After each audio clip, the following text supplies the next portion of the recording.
Irrigation శాఖ మంత్రి అంబటి రాంబాబు గారు ప్రతి సంక్రాంతి పండగకి ఒక డ్యాన్స్ వేస్తూ ఉంటారు. భోగి మంటలు వేసి భోగి మంటలు ఎదురుగా డ్యాన్స్ చేయటం అనేది జరుగుతుంది. ఆ డ్యాన్స్ వేసిన దాన్నే పవన్ కళ్యాణ్ గారు బ్రో అనే సినిమాలో సంబరాల రాంబాబు అని చెప్పి ఒక ఆయన క్యారెక్టర్ ఏదో పెట్టాడని చెప్పి ఆయన ఊగిపోయి దానిపైన కంప్లైంట్స్ చేసి నానా యాగి చేసినటువంటి పరిస్థితి.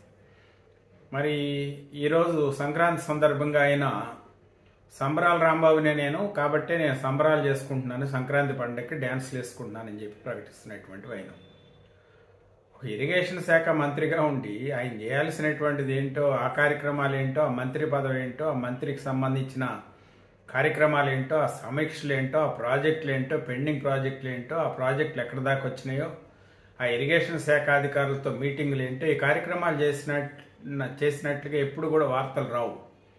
ఒక పక్కన పోలవరం ప్రాజెక్టు చాలా పెద్ద ప్రాజెక్టు, అది ముందుకు సాగట్లేదని చెప్పి ఒక పక్కన ప్రజలంతా నెత్తి నోరు మొత్తుకుంటున్నటువంటి పరిస్థితి. చాలా ప్రాజెక్టులు కొద్దిపాటి నిధులు ఇస్తే ప్రాజెక్టులు పూర్తి అయిపోయి రైతులు ఉపయోగపడేటువంటి పరిస్థితి. Minor irrigation, major irrigation, medium irrigation మూడింటికి కూడా ఎక్కడా కూడా నిధులు లేక, కాలువల్లో పూడికలు తీసే పరిస్థితి లేక, గత కొన్ని సంవత్సరాలతో పోల్చుకుంటే ఈ సంవత్సరం పంట దిగుబడి ఎక్కువగా వచ్చినటువంటి పరిస్థితి లేదు. దానికి తోడు ఆకస్మికంగా వచ్చినటువంటి తుఫాన్ల వల్ల రైతులు బాగా ఎఫెక్ట్ అయి నష్టపోయినటువంటి పరిస్థితి.